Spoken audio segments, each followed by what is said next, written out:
Hartlik goeiemôre geliefdes en baie welkom by hierdie erediens. Mag dit vir u werklik 'n ontmoeting met die lewende Here wees.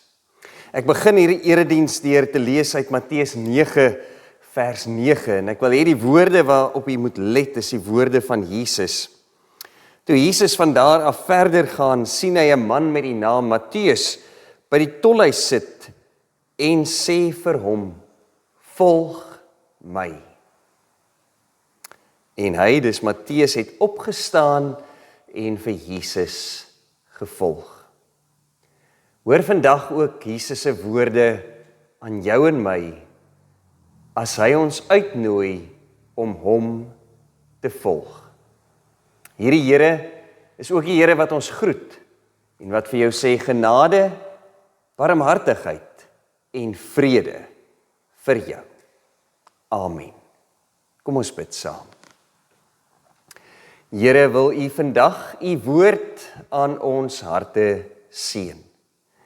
Here, u is nog steeds die God wat mense roep, wat vir mense sê, volg my. Here, en nog steeds is ons die mense wat hierdie woord hoor. En soms volg ons, en soms volg ons eie pad. Maar Here, dankie dat u ons nooit ooit verlaat nie. Dat u altyd en in alle omstandighede by ons bly. Here, en dat wanneer ons vandag u woord lees in die verhaal van Abraham en hoe u vir Abraham ook geroep het en gesê het, volg my. Here, dat dit vir ons elkeen 'n voorbeeld is, 'n uitdaging is, om ook ons tentpenne uit te trek en u te volg waar u ook al lei. Dankie dat ons vandag u woord kan lees en Here, seën dit aan ons in Jesus naam. Amen. Ons skriflesing vir oggend is Genesis hoofstuk 12 vers 1 tot 9. Die Here het vir Abraham gesê: "Gaan weg uit jou land, weg van jou familie en jou ouerhuis, na die land wat ek jou sal wys. Ek sal jou 'n groot nasie maak, ek sal jou seën en jou naam groot maak, sodat jy 'n seën sal wees.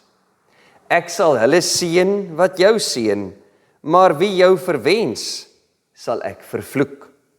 En deur jou sal al die groot families van die aarde geseën wees."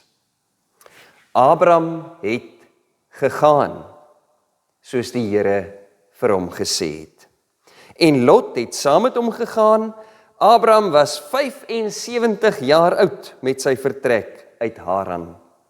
Abraham en Sarai, sy vrou, en Lot, sy broerskind, geneem, ook al die besittings wat hulle bekom het, en al die mense wat hulle in Haran verkry het.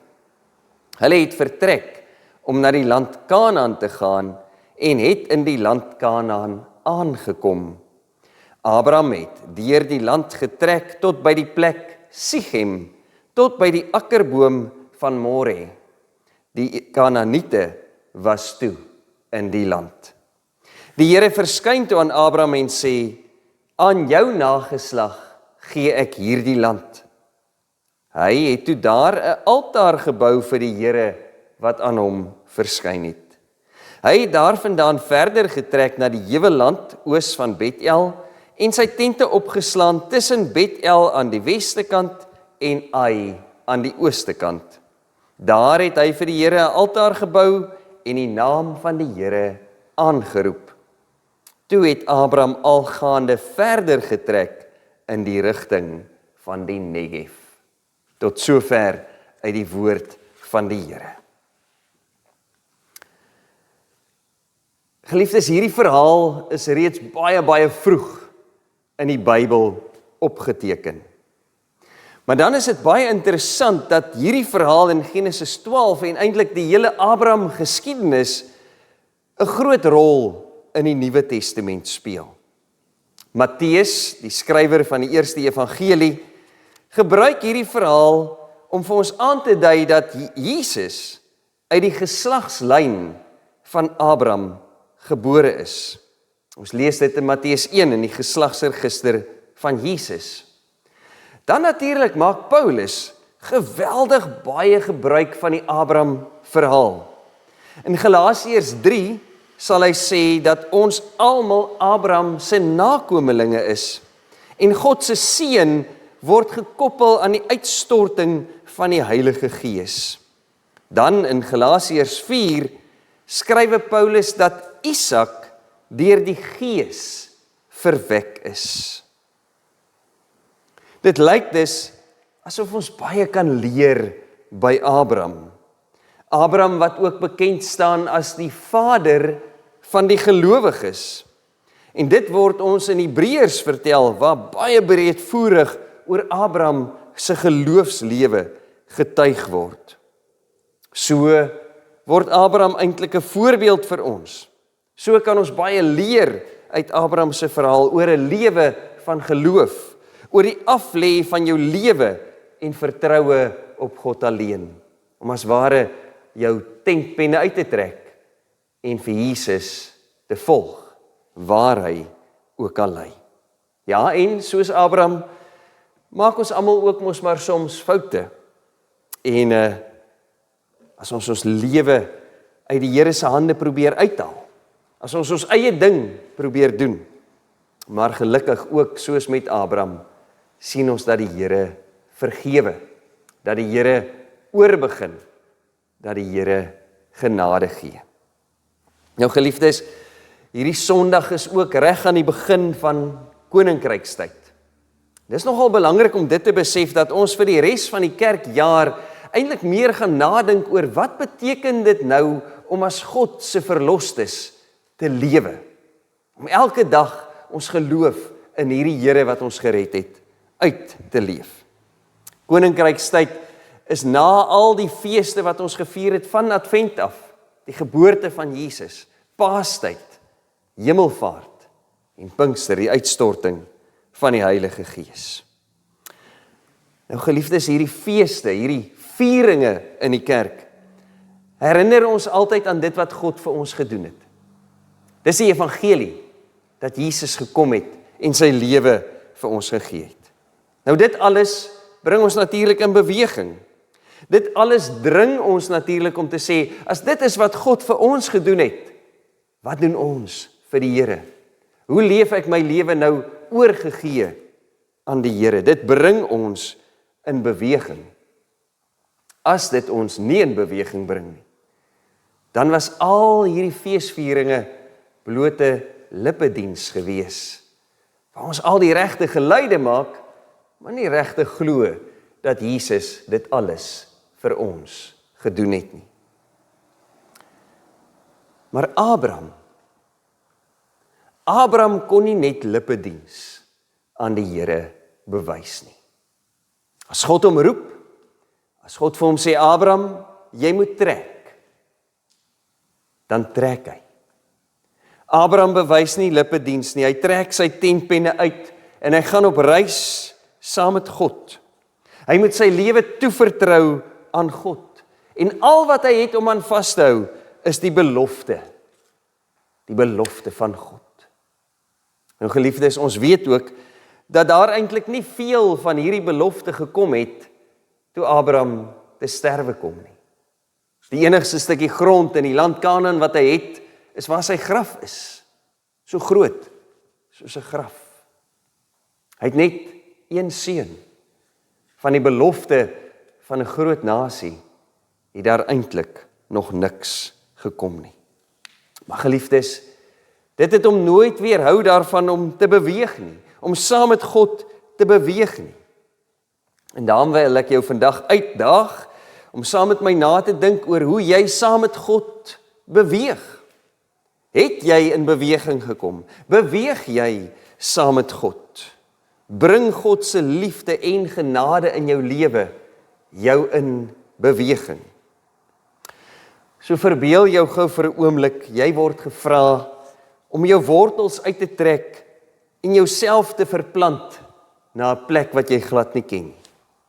Jy weet eintlik nie eens waarheen jy presies moet gaan nie. Jy weet net dat jy moet gaan. Al wat jy met jou saamneem, is die belofte van die Here. Maar geliefdes, 'n mens kan nie 'n belofte eet nie. Jy trek jou tentpenne uit en jy gaan, sonder om te weet waarheen, op 75-jarige ouderdom. Is dit wat God van Abraham vra? Ons hoor aan die einde van Genesis 11 vir die eerste keer van Abraham en Sarai. Ons hoor dat hulle familiegroep uit Ur van die Galdeërs weggetrek het, en ja, hulle wou na Kanaan toe gaan, maar hulle kom by Haran, en daar slaan hulle tentpenne in. Daar vertoef hulle, en daar bly hulle op die einde van die dag.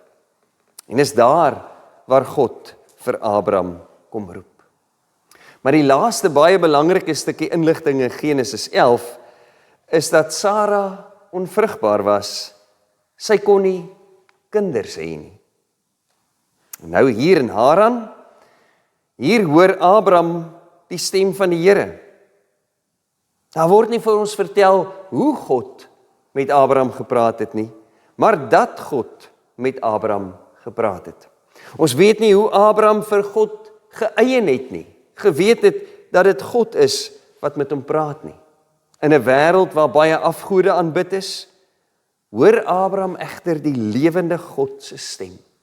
Hy kry hierdie opdrag, hierdie duidelike opdrag wat sê, Abraham, jy moet trek. Vertrou my. Daar's geen uitbestemming nie. Vertrou my en trek na die land toe wat ek vir jou sal wys. Abraham moet glo. Hy moet glo dat God dit stukkie vir stukkie vir hom sal duidelik maak. En hoewel ons lees dat God hier in Kanaan weer aan Abraham verskyn, is dit nog nie waar Abraham sy tentpenne inkap nie. Want hy trek verder, en hy trek verder, en ons lees dat hy selfs in Egipte sal eindig, en later eers weer sal terugkom. Abraham sou nêrens in sy lewe tot stilstand kom nie. Hy sou aanhou om saam met God te beweeg.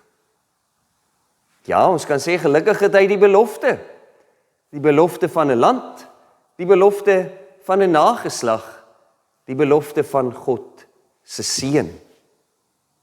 God sal hom 'n groot nasie maak. God sal hom seën en sy naam groot maak. Deur dit alles het God al die nasies van die wêreld ook in die oog. Dat hy vir Abraham sê, deur jou sal al die nasies van die aarde geseënd wees. Dit klink amper te goed om waar te wees, dat jy die seën van die lewende God ontvang, wat lewensveranderend is. Maar geliefdes, Abraham ken nie regtig vir God nie. Hy weet eintlik nog glad nie, dat hy hierdie God kan vertrou nie. Dit maak dit eintlik nog soveel meer betekenisvol. Dat Abraham, te midde van mense wat vir hulle self probeer namaak, hulle self as ware groot probeer maak, dink maar aan die bou van die toring van Babel, dat Abraham besluit, die een wat my roep, ek kan hom maar vertrou. Ja, ons moet onthou, dat hierdie roeping van Abraham afspeel teen die agtergrond van die eerste 11 hoofstukke van Genesis, teen die agtergrond van 'n verhaal van mense wat vir God verwerp, 'n verhaal van opstand en rebellie teen God, 'n verhaal van mense wat van hulle self God wil maak, mense wat hulle eie naam wil vestig, mense wat nie in 'n verhouding met God wil lewe nie, maar self soos God wil wees. Die ou leuen wat Adam en Eva ook gevang het. Hoekom sal 'n mens soos God wil wees? Was ons toe God geskep het, toe God die heelal en alles gemaak het, toe God alles in liefde gemaak het, toe God selfs die seemonster, die Leviathan gemaak het om daarmee te speel, was ons daar? Hoekom sal ons God wil speel? Dink ons kan God se skoene volstaan? Dink ons het die liefde in onsself, soos wat God het? Maar ja, die mens met sy selfsug en eie sinnigheid beur maar die heeltyd weg van God af. Ons sal vir God wys, ons kan op ons eie klaarkom. En hulle bou 'n toring om by God te probeer uitkom, want heel verkeerdelik dink hulle, God is daar iewers, daarbo. Ons moet net hoog genoeg kom, dan sal ons by God wees, dan kan ons hom wys, ons is net so belangrik, of eintlik beter as hy. Dan te midde van al hierdie dinge, kom gesels God met 'n doodgewone man, 'n kinderlose man, 'n man wie se pa afgode aanbid het, 'n man wie se pa glad nie vir God geken het nie. Weereens, ons weet nie hoe God dit gedoen het nie, hoe God gepraat het nie, maar dat God gepraat het, en 'n opdrag gee, en dat dit so duidelik is vir Abraham, dat dit hom in beweging bring. Later hoor ons, dat hierdie verhouding tussen God en Abraham gegroei het, lees ons dat God met Abraham gepraat het, soos 'n man met sy vriend. Dis hoe die verhouding met God is, wat God wil hê, dat ons met hom in hierdie verhouding sal lewe. Kom ons gee nog so een treukie terug eers, weer na die belofte woord van God, dat hy vir Abraham 'n groot nageslag sal gee. Wat sou Abraham daarvan dink? Here, daar is net so een klein probleempie. My vrou is onvrugbaar. Sy kan nie swanger word nie. Waar gaan hierdie nageslag vandaan kom? Maar op 'n manier vertrou hy die Here, vertrou hy die God van die belofte. My vraag aan jou en aan myself is, sou jy gegaan het? Of dalk moet ek eerder vra, het jy in beweging gekom? Want geliefdes, soos God vir Abraham geroep het en gestuur het, het hy deur die eeue mense geroep en gestuur, roep hy vandag nog vir ons. Sterf aan jouself, gee jou lewe vir die Here. God se roepstem kom, en hy roep ons na hom toe, hy roep ons as ware nog steeds na 'n ander land toe, die land wat oorloop van melk en honing. Nie dat dit gaan oor materiële voorspoed nie, nie dat dit gaan oor 'n plek nie, maar dat dit gaan oor daardie diep innerlike vrede, daardie diep innerlike vreugde, want jy weet jou verlosser leef, jy weet jy behoort nie aan jouself nie, jy het gesterf aan jouself, en daarom ervaar jy God se seën in jou lewe. Nie dat dit beteken dat dit altyd goed gaan nie, God se seën beteken die ware lewe, die lewe in 'n noue, diepe verbintenis, in 'n liefdesverhouding met God, waar jy die oorvloed lewe ontdek, en die oorvloed lewe is om God te ken. Dis wat in Abraham se lewe gebeur, hoe hy God elke dag beter en beter leer ken, soos wat hy saam met God loop, soos wat hy ervaar, God is getrou. Daarom hoop ek, dat julle die wonder van God se liefde raak hoor, in hierdie verhaal van Abraham se roeping. Maar dat jy dit ook hoor en raak sien, in jou eie verhaal, saam met God. Dat God nie moed opgee met jou nie. Dat God nie die mensdom aan hulle eie lot oorlaat nie. Dat God oorbegin, weer begin, ten spyte van ons mislukkings, ten spyte van ons swakhede, bly God getrou aan sy belofte. Dis dalk die kosbaarste van hierdie verhaal.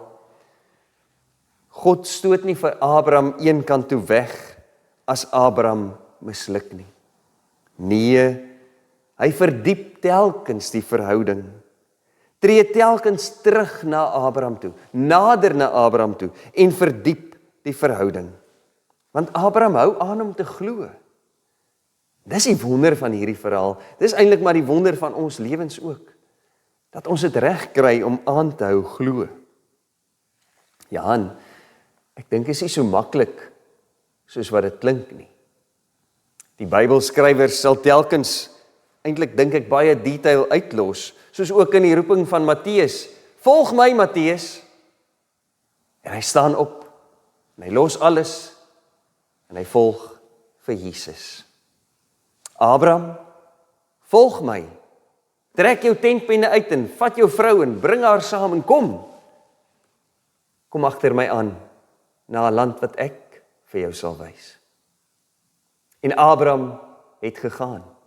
Dis al wat die Bybel vir ons vertel. Maar ek glo nie, dit kon so maklik gewees het nie. Om alles te los en te trek, en jy weet nie eens waarheen nie. Om te bly hoop op 'n nageslag, as jou vrou onvrugbaar is. En om dan jou nageslag te gaan offer. Want dis wat die Here van jou vra. Sonder kla of teepraat, gaan jy jou nageslag offer. Ja, Abraham was gehoorsaam, maar ek dink nie dit was vir hom maklik nie. Maar tog kom hy in beweging. Tog los hy sy sekuriteit, sy grond, sy familiebande, sy erfenis, en hy beweeg saam met God. Hoekom? Hoe kry hy dit reg? Ek dink daar is eintlik geen redelike verduideliking vir dit wat Abraham gedoen het nie. 'n Redelike mens sou dit bloot nie eens oorweeg het nie. Die prys is te hoog, die toekoms te onseker, die belofte eintlik net te goed om waar te wees. Hoe vertrou jy 'n God wat jy skaars ken? Ons kan dit net verstaan as ons besef, ons geloof in God is nie mensewerk nie. Dis nie uit onsself dat ons dit reg kry nie. Dis God se Gees wat ons in beweging bring. Vertroue, ja, dis dalk die deeltjie wat ons doen. Maar vertroue is ook nie 'n werk nie. Dis jou plaas in God se hande. Dis daardie belewenis van God wat ons ervaar as die lewende God wat by ons is. Van daardie ervaring om te besef, nou staan ons op heilige grond. Die God wat ons roep, is werklik die lewende God. Dis dan wat ek dit reg kry om my eie lewe neer te lê en in beweging te kom en in pas te kom met die Heilige Gees. Dis God wat vir Abraham, dis God wat vir my en vir jou in beweging bring. En om in beweging te wees, begin by stil wees en vertroue. Dit begin as ons God se hand vat en vashou en saam met die Gees beweeg. En dan sal ons die Here op hierdie pad beter en beter leer ken, leer om sy stem beter en beter te hoor en saam met God te bly beweeg. Mag ons in beweging bly as God se kinders, as God se kerk. En mag ons elke dag groei in ons vertroue op die Here, sodat sy seën die uithoeke van die aarde kan bereik. Amen. Kom ons bid saam.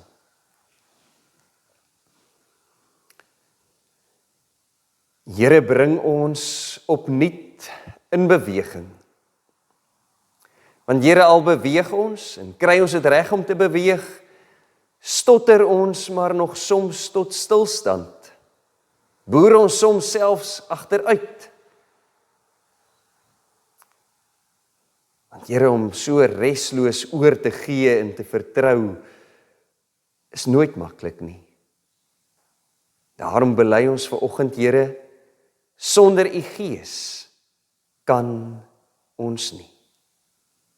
En help ons daarom, Here, Help ons om getrou aan U te bly. Amen. Geliefdes, hoe kry ons dit reg? Hoe kry ons dit reg om te groei in ons geloof? Hoe kry ons dit reg om aan God te bly vashou, op God te bly vertrou? Daar's 'n pragtige leidraad in die teks. 2 keer lees ons in hierdie paar verse dat Abraham 'n altaar vir die Here gebou het. 'n Altaar is 'n plek vir offers bring. 'n Altaar is 'n plek van aanbidding, as ware van ontmoeting met God. Die altaar is ook 'n getuienis vir almal om raak te sien dat jy vir God aanbid. Almal daar rondom het gesien Abraham aanbid nie die gode wat hier onder elke groen boom aanbid word nie. Nee, hy het 'n nuwe altaar gebou. 'n Altaar vir die lewende God. En daardie God aanbid. Daardie God se naam aangeroep. Geliefdes, ook in ons reis saam met God is daar sulke stilhou plekke. Noem dit altare. Noem dit merkers op ons reis, roetemerkers, wat ons die hele tyd herinner dat die hele lewe deurdrenk is met God se teenwoordigheid. Daar's nie 'n plek op hierdie aarde waar God nie is nie. En dat die Here jou nooi om gereeld stil te hou, asem te skep, opnuut bewus te word daarvan dat hy die middelpunt van ons lewens is en hom te aanbid. Die altare langs ons pad laat ons opnuut besef ons is God se geliefdes. Dis stilhou plekke waar ons kan krag van vind vir die reis. Op Pinkstersondag het ons by een so plek stilgehou, die nagmaalstafel, waar ons die brood gebreek het en die wyn gedrink het en gedink het aan dit wat Jesus vir ons gedoen het. Dink terug aan jou doop. Dink aan die doopvont in die water. Die doop, jou doop, my doop, is ook so 'n stilhou plek langs die pad, wat ons herinner daaraan dat God ons uitgekies het, dat God sy naam oor ons uitgeroep het, en gesê het, jy is myne. Hou vas aan daardie stilhou plek. Elke Sondag is 'n stilhou plek, wanneer ons saam kan kom as gemeente, en die rede vir ons saam wees, ja, as gemeenskap van gelowiges, maar bo alles, is dit om God te aanbid as die lewende, ewige God. Ons saam wees op 'n Sondag is soos die altaar, wat vir almal wat hier verbygaan, wys, herinner, hier kom mense aanbid. Hier kom aanbid ons, die lewende God. Hierdie is 'n stilhou plek langs die pad. En so versterk die Here ons vir die reis. Mag ons dus altyd onthou dat God die middelpunt van ons lewens wil wees en gaan leef in sy teenwoordigheid, sodat ons elke dag saam met God in beweging kan wees. Amen. Geliefdes, ontvang nou die seën van die Here. Die Here sal julle seën en julle beskerm. Die Here sal tot julle redding verskyn en julle genadig wees. Die Here sal julle gebede verhoor en aan julle sy vrede gee. Amen.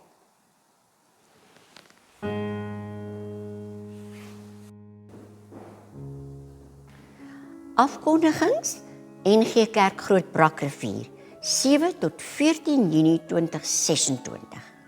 Sondag 7 Junie. Leefkerk om 1700 uur in die kerksaal Dominee Leon Cronje. Ek wil u regtig uitnooi om hierdie by te woon, want dit is kosbare kennis wat 'n mens opdoen na die oggend se preek. Dinsdag 9 Junie 2026. 1800 uur blokbyeenkoms, blok 25. Seegenot tot Tergniet Hoogte. Blok 26 Tergniet Oos en blok 27 Tergniet Wes. By Maya Wagner, Loekopstraat 2. Kontak Johan Pretorius vir meer inligting 081 378 3574. Woensdag 10 Junie 1800 uur blokbyeenkoms blok 28 Reebok Kusweg, blok 29 Reebok Oos en blok 30 Reebok Wes tot by Danabaai. In die kerksaal word dit gehou. Ilse de Tooi, skakel haar vir meer inligting 083 610 1155. Daar sal kooroefening by die orgel wees om 4:45 Woensdag 10 Junie. Marida se telefoonnommer 082 471 0751. Dan volgende Sondag se afkondigings, die 14de Junie. Die erediens om 10:00 deur Dominee Shanay Viljoen. Dis ook Vadersdag vir die mammas wat dit graag onthou. Biddag vir jeug en kategese volgende Sondag en ook 'n doop. Geen kleuterkerk, ouers welkom saam met kinders in die konsistorie. Ook geen kategese. Synodale offer vir jeugwerk by die deure. Die sal bedien word in die kerksaal na afloop van die erediens en die Groenkloofpreek om 10:00 sal digitaal wees en daar gaan ook geen leefkerk wees volgende Sondag nie. Gebedsgidse vir Junie 2026 is beskikbaar in die voorportaal. Die gebedsgidse, dankofferkoeverte, kerkbode en gemeentebriewe is ook by die traliehek van die kerkkantoor beskikbaar. Ons bedieninge,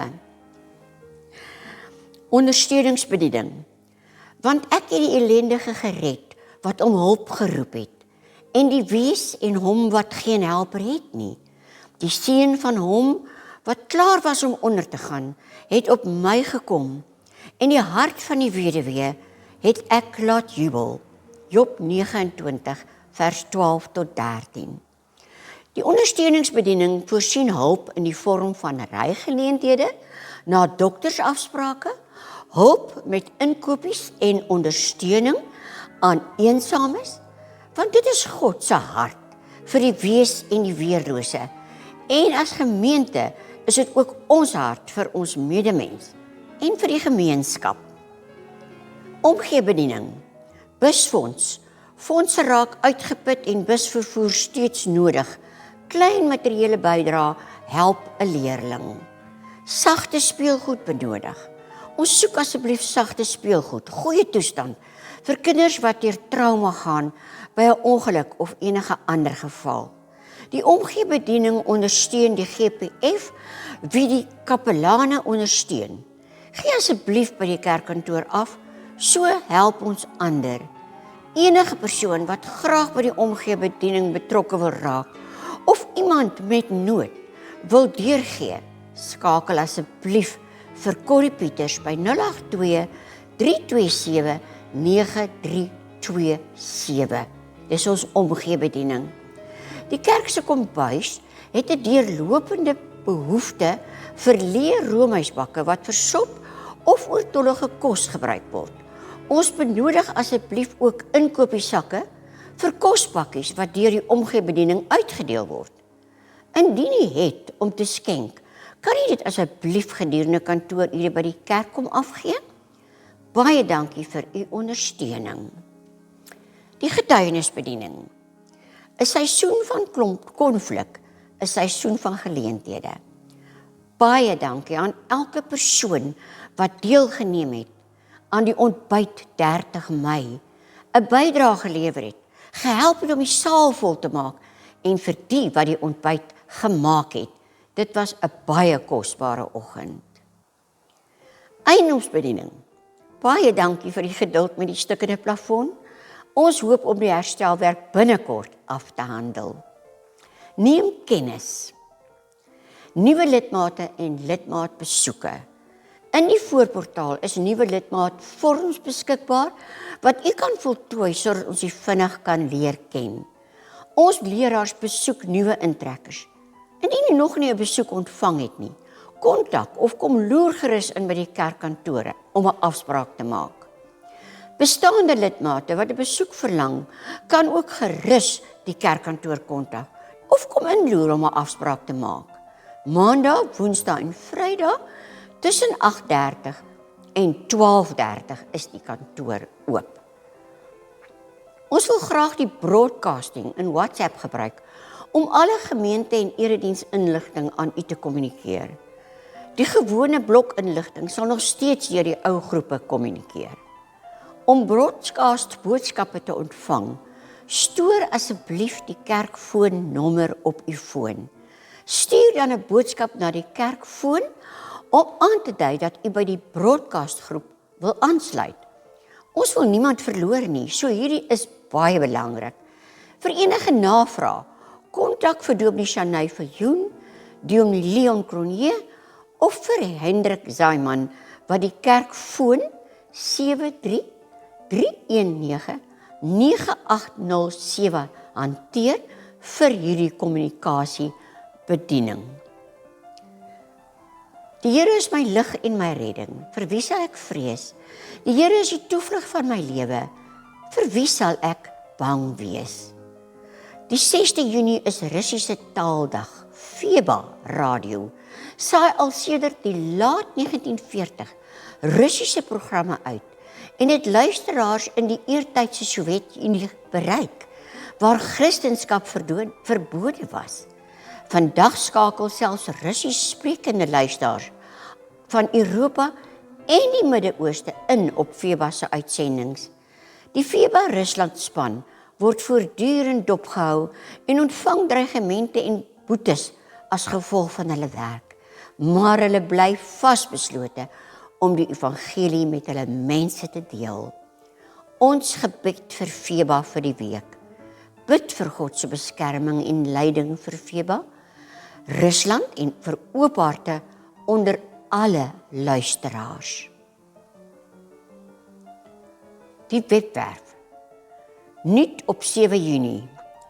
Erediensbediening. Kry die skakel na die YouTube erediens van 7 Junie 2026 deur Dominee Leon Cronje. Getuienisbediening. 'n kort oorsig en video is beskikbaar van die naweek en 'n seisoen van konflik en 'n seisoen van geleenthede ook beskikbaar op die webwerf. Missie Japan het 'n videoverslag van sleutelmomente oor hulle werk in die afgelope jaar gedeel. Bybelstudiereekse. Skep asem vir vandag is 'n heerlike positiewe begin vir elke dag. Die weeklikse stof tot nadenke se tema is hou vas aan die evangelie. Die weeklikse afkondigings, asook lief en leed, is op die webtuiste indien jy wil seker maak van enige iets. Hierdie is alles goedjies op ons webwerf. Ons leraars, Dominee Shanay Viljoen, Dominee Leon Cronje. Ons kerkadres, Langstraat 10, Grootbrakrivier 6525.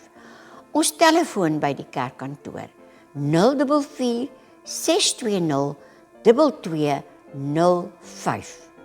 Ons webwerfadres https://www.nggrootbrak.co.za. Ons dank u vir u volgehoue bydrae en ondersteuning van die werk van die Here.